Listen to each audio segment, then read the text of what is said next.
जय हिंद दोस्तों। पिछले कई दिनों से हमास और इजराइल के बीच जो युद्ध चल रहा है उसके बारे में तो आपको पता ही होगा। तारीख 7 अक्टूबर 2023 की सुबह हमास ने अचानक से इजराइल पर 3 से 5 हज़ार रॉकेट बम से हमला कर दिया और फिर एक बार इजराइल और फ़लस्तीन के बीच एक जंग शुरू हो गई, जिसमें अब तक हज़ारों बेकसूर लोगों की जान चली गई है और जंग अब भी चल रही है। आगे कितनी जाने जाएगी पता नहीं। दोस्तों, इजराइल फ़लस्तीन के बीच में ये जो विवाद है वो इजराइल के जन्म यानी कि 1948 में ही शुरू हो गया था। ये तो लगभग सबको पता है, लेकिन इस वक्त जो युद्ध शुरू हुआ है उसमें क्या चल रहा है, आइए उसके बारे में बात करते हैं। बताया गया है कि युद्ध के दौरान अब तक इजराइल के लगभग 1500 से ज़्यादा लोगों की मौत हो गई है। वहीं अगर हमास की बात करें तो हमास में लगभग 3000 से ज़्यादा लोगों की मौत हो चुकी है, ऐसी खबरें आ रही हैं। और इजराइल और फ़लस्तीन दोनों देशों के अंदर इस वक्त परिस्थिति बहुत ही भयानक स्तर पर है। दोस्तों, हमास के इस हमले के बाद इजराइल ने गाज़ा को पूरी तरीके से लॉक कर दिया है और गाज़ा का भौगोलिक स्थान भी इस तरह से है कि इस परिस्थिति में वो ज़्यादा दिन तक टिक नहीं पाएगा। दोस्तों, गाज़ा की अगर भौगोलिक परिस्थिति की बात करें तो गाज़ा की उत्तर और पूर्व दिशा में इजराइल है और वहीं दक्षिण में इजिप्ट है और पश्चिम में समुद्र है, जिसकी वजह से वहाँ जाना शक्य नहीं है।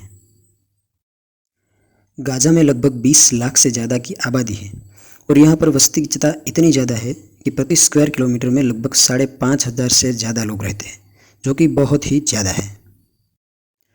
हमास जैसे आतंकवादी संगठन के इस हमले के बाद इजराइल ने गाज़ा में जाने वाली बिजली, पानी से लेकर ज़्यादातर वस्तुएं जो इजराइल से एक्सपोर्ट हो रही थी, जो कि इजराइल ने पूरी तरीके से रोक दी है, जिसकी वजह से गाज़ा में सामान्य लोगों का जीना बेहद मुश्किल हो रहा है।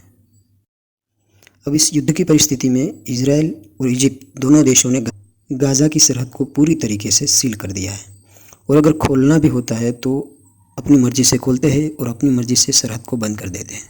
अब दोस्तों, युद्ध की शुरुआत तो हमास ने की है, लेकिन इजराइल ने पलटवार इतनी खतरनाक तरीके से किया है कि गाज़ा अब लंबे समय तक इसके आगे टिक नहीं पाएगा। दोस्तों, इजराइल बड़े ही घातक तरीके से फ़लस्तीन पर हमला कर रहा है। इस युद्ध में फ़लस्तीन ने आरोप लगाया है कि इजराइल ने फॉस्फोरस बम का उपयोग किया है। दोस्तों, आपकी जानकारी के लिए बता दूं कि फॉस्फोरस बम एक बेहद ही खतरनाक बम है। दोस्तों, फॉस्फोरस बम के बारे में ये कहा जाता है कि उसका उपयोग मानव जाति के लिए बेहद ही खतरनाक साबित हो सकता है, क्योंकि फॉस्फोरस बम ऑक्सीजन के संपर्क में आते ही बहुत तेज़ी से आग पकड़ लेता है और उसके बारे में ये भी कहा जाता है कि वो मानव हड्डियों को पिघाल देता है। उसी के साथ साथ ये बम हमारे शरीर के सभी अंगों को बर्बाद कर सकता है और जिसके कारण मनुष्य की जान तक जा सकती है। हालांकि इतना खतरनाक बम होने के बावजूद इस बम पर बैन नहीं है, क्योंकि फॉस्फोरस का उपयोग लीगल तरीके से भी किया जाता है और वो बेहद ज़रूरी है, तो इसीलिए उस पर बैन नहीं लगा सकते। पर फॉस्फोरस बम जैसे हथियारों के उपयोग के ऊपर कड़ी नज़र रखी जाती है। और इस युद्ध में फ़लस्तीन ने आरोप लगाया है कि इजराइल इस वक्त फॉस्फोरस बम का उपयोग कर रहा है, जो कि गैरकानूनन और गलत है। हालांकि इजराइल के ऊपर इससे पहले भी फॉस्फोरस बम का उपयोग करने के आरोप लगते रहे, लेकिन ये आरोप इजराइल के द्वारा हर वक्त नकारे गए हैं। अब ये युद्ध कितने दिन चलेगा या कब ख़त्म होगा ये किसी को भी पता नहीं, लेकिन दोस्तों, जब युद्ध होता है तो वो सिर्फ दो देशों को ही नहीं बल्कि पूरे विश्व को नुकसान पहुंचाता है। उसकी असर पूरे विश्व पर पड़ती है। रशिया और यूक्रेन युद्ध की तरह इजराइल और हमास के बीच की ये जो जंग है उससे कई सारे देशों को आर्थिक नुकसान पहुंचा है। अब इसका असर भारत पर भी होगा, जो कि स्वाभाविक है। लेकिन अगर विशेषज्ञों की माने तो ये जंग भारत के लिए फ़ायदे और नुकसान दोनों है। अब सबसे पहले बात करते हैं नुकसान की। तो भारत और इजराइल एशिया में दूसरे और विश्व के 7वें सबसे बड़े व्यापार करने वाले देश हैं। भारत इजराइल को केमिकल्स वस्तुएं, डायमंड्स वगैरह का बहुत ही बड़ा सप्लायर है। वहीं अगर इजराइल की बात करें तो इजराइल भारत को नई नई तकनीकें, नई नई मशीनरीज और इलेक्ट्रिक वस्तुओं की सप्लाई करता है, जो कि बहुत ही बड़ी मात्रा में होता है। ऐसे में यह कहा जाता है कि अगर ये जंग लंबी चली तो ये भारत के लिए आर्थिक नुकसान होगा।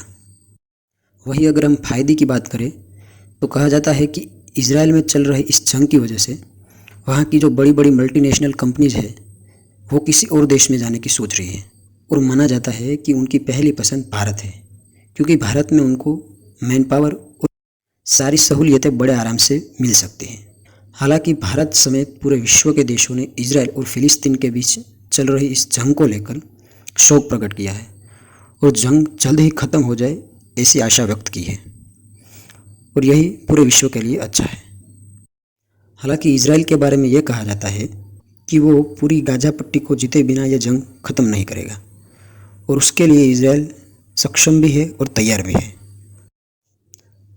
दोस्तों, ये तो सब युद्ध की बात थी, लेकिन युद्ध किसी भी देश या विश्व के लिए अच्छी बात नहीं है, क्योंकि युद्ध की वजह से हज़ारों बेगुनाह लोग मार दिए जाते हैं, फिर चाहे वो इजराइल हो या फिर फिलिस्तीन क्यों ना हो।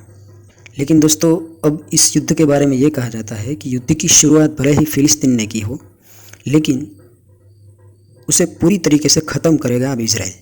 अब आगे क्या होगा ये तो आने वाले समय में ही पता चलेगा।